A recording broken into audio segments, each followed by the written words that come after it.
ধরেন কোরআনে একটা বিধান নাই, সেটার বিপরীতে আপনি যদি 100টা সহিহ হাদিসও আনেন তার কোনো মূল্য নেই। অর্থাৎ আল্লাহর কিতাবে নাই এমন বিধান যদি আপনি 100 বারও, মানে এমন কোন শর্ত যদি আপনি 100 বারও আরোপ করেন, সেই শর্তের কোনো মূল্য নেই। কারণ আল্লাহর বিধানের বাইরে আমি আর কোন নামে, আর কোন যেই সংজ্ঞাই আপনি বানান, সেটাকে আমি মানে ধর্মের বিধান হিসাবে মানতে পারি না। আল্লাহর বিধানের বাইরে আর কোনো কিছু আপনাকে আমাকে কোরআন দিয়ে বুঝিয়ে দিতে হবে। আপনি যদি বলেন হ্যাঁ এটা কোরআনে নাই, কিভাবে করবেন? কোরআনে না থাকলে আমি করবো না। আপনাকে কোরআন থেকে আমাকে দেখিয়ে দিতে হবে যে এটা কোরআনে আছে।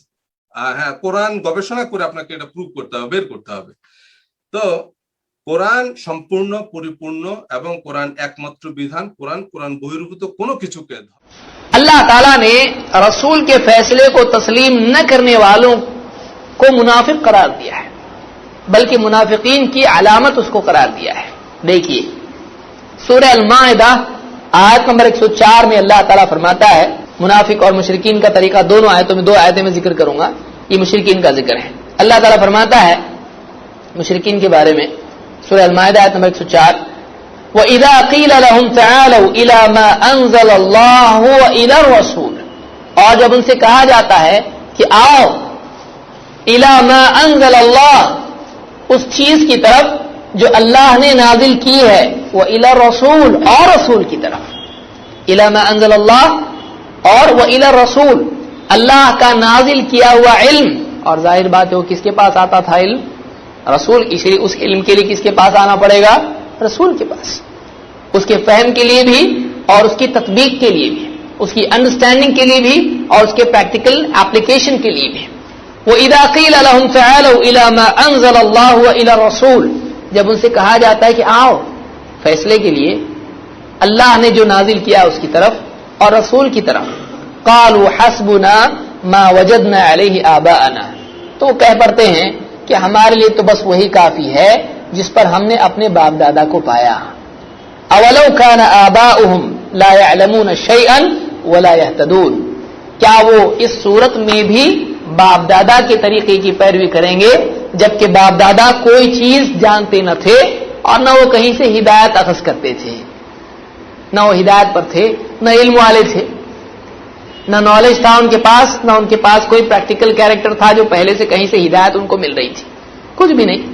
तो बाप दादा के तरीके पर चलना और अल्लाह ने जो नाजिल किया है और रसूल, दो बातें अल्लाह ने बयान की है।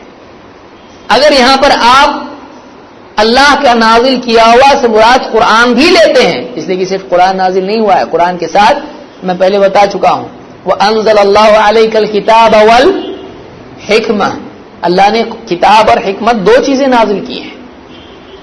तो अगर आप यहां कुरान भी लेते हैं तब भी अल्लाह ने जो कुरान नाजिल किया है और रसूल, इनकी तरफ आओ, तो दो चीजों की तरफ दावत देना खुद उस जमाने में चलता था और कुरान ने उसको ऑथेंटिकेट किया है कि दो चीजों की तरफ बुलाया जाता था। रसूल के जमाने में कुरान की आयत बता रही है कि लोगों को दो चीजों की तरफ बुलाया जाता था, एक वो जिसको अल्लाह ने नाजिल किया है और दूसरे रसूल। जब वहां रसूल की अथॉरिटी थी, आज क्यों नहीं है? किसने उस अथॉरिटी को खत्म किया? अल्लाह ने जब रसूल को अथॉरिटी बनाया उस दौर में कोई एक आयत बताए कि अब अथॉरिटी खत्म हुई, जब नहीं हुई तो बाकी रहेगी। सही है? जब अल्लाह ने अथॉरिटी बनाया अल्लाह के रसूल सल्लल्लाहु अलैहि वसल्लम को उस जमाने में फैसले के लिए, तो अब वो अथॉरिटी बाकी रहेगी या खत्म होगी? जिसको अल्लाह ने अथॉरिटी दे दी वो खत्म नहीं होगी जब तक कि खुद अल्लाह उस अथॉरिटी को खत्म न करे। अल्लाह ने खत्म नहीं किया। बताइए आयत कहां है कि अब रसूल की अथॉरिटी खत्म हुई? आखिर में आयत नाजिल हुई कोई ऐसी कि ए रसूल अब खत्म, आपका हुक्म अब नहीं चलेगा, अब आप दुनिया से जाने वाले हो, अब मुसलमान सिर्फ कुरान पर चलते रहेंगे, आपकी जरूरत खत्म हुई। उस जमाने के लिए जरूरत थी, बाद वालों को जरूरत नहीं है, तो जहालत है। उस जमाने को रसूल के जमाने में रसूल की जरूरत थी और बाद में रसूल की तालीमात की जरूरत ना हो, ये तो जहालत है। क्यों नहीं है? जब वो इंसान थे, बाद वाले भी इंसान हैं। उस जमाने में उस माशरे में बिगाड़ था, उसकी इस्लाह के लिए रसूल की तालीमात की जरूरत थी, एक मुरब्बी की जरूरत थी, बाद में भी उस तालीम की जरूरत है, उस कायदे की उसूल की जरूरत है। क्यों नहीं? बाद में कौन उसको खत्म किया? कहां से दलील लिया आपने? तो वो तसलसल बाकी रहेगा रसूल के एहतिजाज का, रसूल की बातों को हुज्जत और दलील बनाने का सिलसिला बाद में भी बाकी रहना लाजिम है। तो ये अल्लाह ताला ने मुशरिकीन का तरीका करार दिया कि ये मुशरिक हैं कि जब अल्लाह के नाजिल किए हुए और रसूल की तरफ उनको बुलाया जाता है तो वो नहीं मानते हैं, बाप दादा को काफी समझते हैं। आइए और देखते हैं, सूरह निसा आयत नंबर 61 में अल्लाह ताला फरमाता है वइज़ा क़ील लहुम तआलू इला मा अंज़ल अल्लाह व इला रसूल, जब उनसे कहा जाता है कि आओ उस चीज की तरफ जो अल्लाह ने नाजिल की है और आओ रसूल की तरफ, आओ जब बुलाया जाता है, रअयतल मुनाफिकीन यसुद्दून अन्का सुदूदा, कि वो ए नबी आप देखोगे कि ये मुनाफिकीन आपसे कतराते हुए निकल जाते हैं। रअयतल मुनाफिकीन यसुद्दून अन्का सुदूदा, ए नबी आप मुनाफिकीन का हाल ये देखोगे कि जब उनको अल्लाह के नाजिल किए हुए इल्म और रसूल की शख्सियत की तरफ बुलाया जाता है फैसले के लिए, तालीम के लिए, तो उस वक्त में मुनाफिकीन का हाल क्या होता है? रअयतल मुनाफिकीन यसुद्दूना, किससे? यसुद्दूना अन्का सुदूदा, ए नबी आपसे कतरा के निकल जाते हैं। नबी से कतरा के निकल जाना, नबी के फैसले से कतरा के निकल जाना, ये मुनाफिकीन का तरीका है। अल्लाह हम सबकी हिफाजत फरमाए। तो यहां पर अल्लाह ने मुनाफिकीन की खुसूसी अलामत बताई कि वो नबी के फैसले, नबी की शख्सियत, नबी की तालीमात से कतरा के निकलते हैं, फैसले के लिए आते नहीं हैं।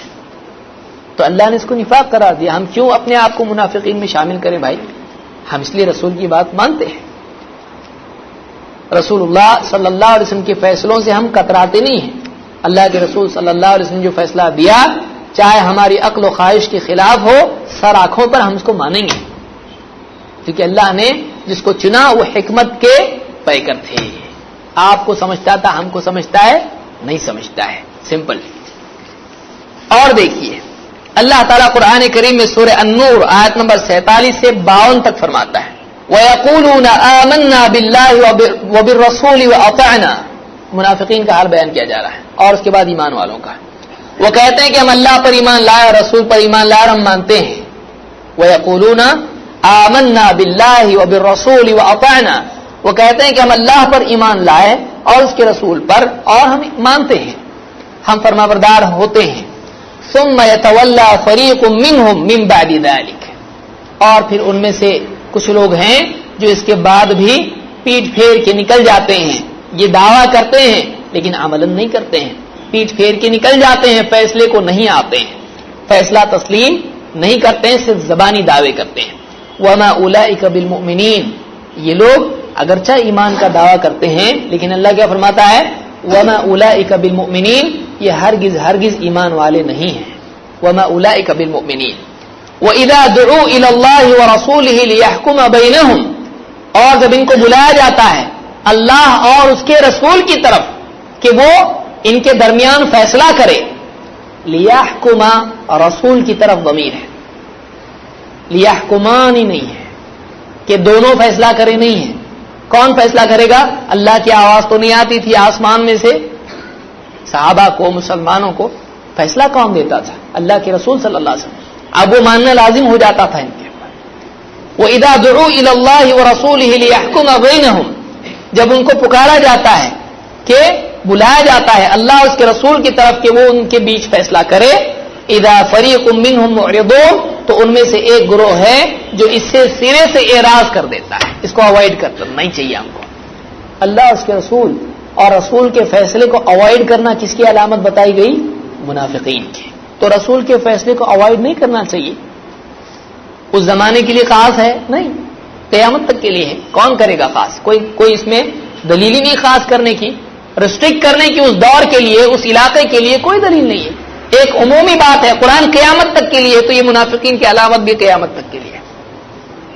और वइयकुन लहुमुल हक़ यअतू इलैहि मुज़इनीन, ये कब होता है? कि जब उनको लगता है कि फैसला अपने फेवर में आने वाला नहीं है, तो सिरे से आते ही नहीं है। लेकिन अल्लाह अकबर, आप देखिए ये सिफर जो है मुनकिरीन हदीस में हम उन पे हुक्म नहीं लगाते हैं, लेकिन अगरचा उलमा ने कुफार भी कहा है उनको, अगर हक वाज़ेह हो जाए और नहीं मानते, हदीसों को सिरे से नहीं मानते, तो वो इस्लाम से निकल जाते हैं। मुनकिरीन हदीस का ये वस आम तौर से देखा जाता है, मैं आगे आऊंगा। कॉन्ट्रडिक्शंस जो मुनकिरीन हदीस के हैं उसमें आप देखिए, ایک طرف تو حدیث کو نہیں مانتے ہیں، لیکن اگر فیور کی حدیث مل جائے چھوڑتے اس کو؟ اتنی پیاری میٹھی حدیث ملی کیسا چھوڑیں گے؟ کہ دیکھو حضرت عمر نے منع کیے تھے ابو ہریرہ رضی اللہ تعالیٰ کو حدیث بیان کرنے سے. اچھا آپ حدیث کو مانتے نہیں، آپ کے لیے دلیل بن رہی ہے، اور حضرت عمر حدیث کو مانتے تھے، اس کا نئی دلیل لیتے. یعنی حضرت عمر نے اپنے پرسنل اوپینین میں اگر منع کیا ہے، اگرچہ وہ بھی میں آؤں گا ان روایات پر تاریخ حدیث میں کہ وہ حدیثیں کتنی معتبر ہیں. حضرت ابو ہریرہ کو قید کر دیا تھا حضرت عمر نے، حدیث بیان کرنے نہیں دیتے تھے. اچھا اگر اس کو مان لیں تو ہم کہیں ٹھیک ہے، ہمارا مسئلہ ثابت ہو گیا. آپ جو ثابت کرنا چاہ رہے ہیں اس سے ہمارا مسئلہ ثابت ہوا، کیونکہ آپ نے دلیل کیا کس چیز سے لی؟ تو آپ نے حدیث کے انکار میں حدیث سے دلیل لی. تو ٹھیک ہے، حدیث سے یہ تو ثابت ہوا حضرت عمر نے منع کیے تھے، لیکن یہ ثابت ہوا کہ روایت کو تسلیم کرنا چاہیے، وہ آتھینٹک پروف بن سکتا ہے کسی بھی بات کے ثابت کرنے میں. اگر آپ حدیث اور روایت سے حضرت عمر کا فیصلہ منوا رہے ہیں، ہم نبی کا منوا رہے، پرابلم کیا ہے؟ تو یہاں پر کانٹرڈکشن. ایک طرف تو جب رسول کی بات آتی ہے تو مانتے نہیں ہیں، بھاگ جاتے ہیں، لیکن اللہ تعالیٰ نے فرمایا کہ وَإِن يَكُن لَّهُمُ الْحَقُّ يَأْتُوا إِلَيْهِ مُذْعِنِينَ، اگر ان کو حق مل رہا ہو، کچھ فیصلہ ان کے فیور کا ہو، یأتوا الیہ مذعنین، رسول کے پاس آتے ہیں بڑے فرمانبردار بنے ہوئے ہیں. مذعنین پورے ایکسپٹنس کے ساتھ آتے ہیں، ہاں جو آپ کہیں سر آنکھوں پہ. کیوں؟ اس لیے کہ اپنے حق میں فیصلہ آنے والا ہے. یہ منافقین کی صفت ہے کہ اللہ کے نبی صلی اللہ علیہ وسلم کے فیصلے اگر اپنی مفاد کے خلاف ہوں تسلیم نہیں کرتے تھے، اور اگر اپنے مفاد کے موافق ہوں، چاہے دوسرے کا حق مل رہا ہو، تو فوراً اللہ کے نبی صلی اللہ علیہ وسلم کے فیصلے کو ماننے کے لیے آ جاتے تھے. انکار حدیث میں یہ چیز پائی جاتی ہے کہ روایتیں تسلیم نہیں کرتے ہیں بخاری مسلم کی، اور اگر ثابت کرنے آتے ہیں تو دارقطنی کی روایتیں لے کے آتے ہیں. اب وہ سارے اعتراضات غائب، اور بخاری کس نے لکھی؟ یہودیوں نے لکھی کہ کون لکھی؟ دارقطنی کون آپ کے رشتے میں تھے؟ دارقطنی کون ہے؟ ان کی حدیث آپ کے نزدیک مل گئی کہ حدیث کو قرآن پہ پیش کرو، اگر حدیث قرآن سے نہیں ٹکرائے گی تو مانو، نہیں تو مت مانو. تو یہ حدیث دیکھو بتا رہی ہے کہ قرآن پہ حدیث کو پیش کرو. بعض علماء نے کہا ہم نے اس حدیث کو قرآن پہ پیش کیا تو پایا گیا حدیث ہی صحیح نہیں ہے، یعنی ہم نے اسی حدیث کو پیش کیا کیونکہ قرآن نے ایسا نہیں کہا ہے کہ حدیث کو قرآن پہ پیش کرو، تو ہم نے اس حدیث کو قرآن پہ پیش کیا. تو قرآن نے جب نہیں کیا تو اس حدیث کو ہم نے کہا کہ صحیح نہیں ہے. سند اس کی الگ ہے، سند کے اوپر گفتگو میں بعد میں کروں گا جب یہ ساری باتیں آئیں گی. تو یہاں پر اللہ نے فرمایا وَإِن يَكُن لَّهُمُ الْحَقُّ يَأْتُوا إِلَيْهِ مُذْعِنِينَ أَفِي قُلُوبِهِم مَّرَضٌ أَمِ ارْتَابُوا أَمْ يَخَافُونَ أَن يَحِيفَ اللَّهُ عَلَيْهِمْ وَرَسُولُهُ، کیا ان کے دلوں میں بیماری ہے شک کی؟ انہیں سے اللہ سوال پوچھ رہا ہے کہ تم خود غور کرو. أَفِي قُلُوبِهِم مَّرَضٌ، کیا ان کے دلوں میں بیماری ہے؟ کیا ان کا حال یہ ہے کہ ان کے دل نفاق کی اور شک کی بیماری سے ملوث ہیں، اس میں مبتلا ہیں؟ اور یا ام ارتابوا، یا یہ شک کر رہے ہیں، ام یخافون ان یحیف اللہ علیہم ورسولہ، یا ان کو ڈر ہے کہ اللہ اور اس کا رسول ان کے حق میں ان کا حق مار دیں گے، یعنی ان کے ساتھ انصاف نہیں کریں گے. ان کو ڈر ہے کہ اللہ اور اس کا رسول ان کا حق ان کو نہیں دیں گے، ان کا حق مار لیں گے. کیا ان کو لگتا ہے ایسا؟ کیوں نہیں آتے ہیں؟ کیا ان کو ڈر ہے کہ اللہ اور اس کا رسول ان کا حق ان کو نہیں دیں گے؟ ان یحیف اللہ علیہم ورسولہ، یہاں پر اللہ نے رسول اللہ صلی اللہ علیہ وسلم کا بھی ذکر کیا ہے کہ جب اللہ کسی کا حق نہیں مارتا ہے اور کسی کے حق میں غلط فیصلہ نہیں دیتا ہے، اللہ کا رسول بھی کسی کے حق میں غلط فیصلہ نہیں دیتے. کیونکہ اللہ جب ڈانٹ رہا ہے، ڈرتے ہو اس بات سے کہ اللہ اس کا رسول تمہارے حق میں پارشیلٹی کریں گے یا تمہارے حق کو مار ڈالیں گے، مار لیں گے، چھین لیں گے، ایسا لگتا ہے تم کو کیوں نہیں آتے ہو؟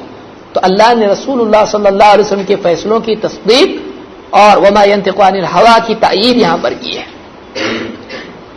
بل اولئک هم الظالمون، بلکہ حقیقت یہ ہے کہ یہ لوگ ظالم لوگ ہیں، بلکہ لوگ کیا ہیں؟ ظالم لوگ ہیں. انما كان قول المؤمنين اذا دعوا الى الله ورسوله ليحكم بينهم ان يقولوا سمعنا واطعنا واولئك هم المفلحون. اور ایمان والوں کا تو طریقہ یہ ہوتا ہے کہ جب انہیں بلایا جائے اللہ کی طرف اور اس کے رسول کی طرف کہ یہ رسول ان کے درمیان فیصلہ کرے ان کے اختلافات کا، تو کہہ پڑتے ہیں کہ ہم نے سنا اور ہم نے بات مان لی، ہم اس کو تسلیم کرتے ہیں۔ اور یہی تو وہ لوگ ہیں جو فلاح پانے والے ہیں، وَأُولَٰئِكَ هُمُ الْمُفْلِحُونَ۔ وَمَن يُطِعِ اللَّهَ وَرَسُولَهُ، اور جو کوئی فرما برداری اختیار کرے اللہ کی اور اس کے رسول کی، وَيَخْشَ اللَّهَ وَيَتَّقْهِ، اور اللہ سے ڈرتا رہے اور پرہیزگاری اختیار کرے، فَأُولَٰئِكَ هُمُ الْفَائِزُونَ، تو ایسے ہی لوگ ہیں جو کامیاب ہونے والے ہیں۔ وَمَن يُطِعِ اللَّهَ خلص نہیں، وَمَن يُطِعِ اللَّهَ وَرَسُولَهُ، جو اللہ کی اطاعت کرے اور رسول کی۔ منافقین کا ذکر آیا تو کہا ان کو اللہ رسول کی طرف بلایا جاتا ہے تو نہیں آتے، ان کو ڈر لگتا ہے کہیں اللہ اس کا رسول اس کا حق مار ڈالے، چھین لے۔ اور ایمان والوں کا طریقہ جب اللہ اس کے رسول کی طرف بلایا جاتا ہے تو کہتے سنا اور مانا۔ کس کی سنی؟ اللہ کا سنا مانا، رسول کا سنا نہیں مانا۔ اللہ کی اور رسول کی بات کو ہم تسلیم کرتے ہیں، یہ کس کا طریقہ ہے؟ ایمان والوں کا۔ معلوم ہوا کہ ایمان والے وہ ہیں جو اللہ کی بھی مانے اور رسول کی بھی مانے، اور ایسے ہی لوگ ہیں جن کے بارے میں اللہ نے فرمایا کہ یہ لوگ کیا ہیں؟ کامیاب ہونے والے ہیں۔ یہ سورہ النور کی آیت نمبر 47 سے 52 تک ہے۔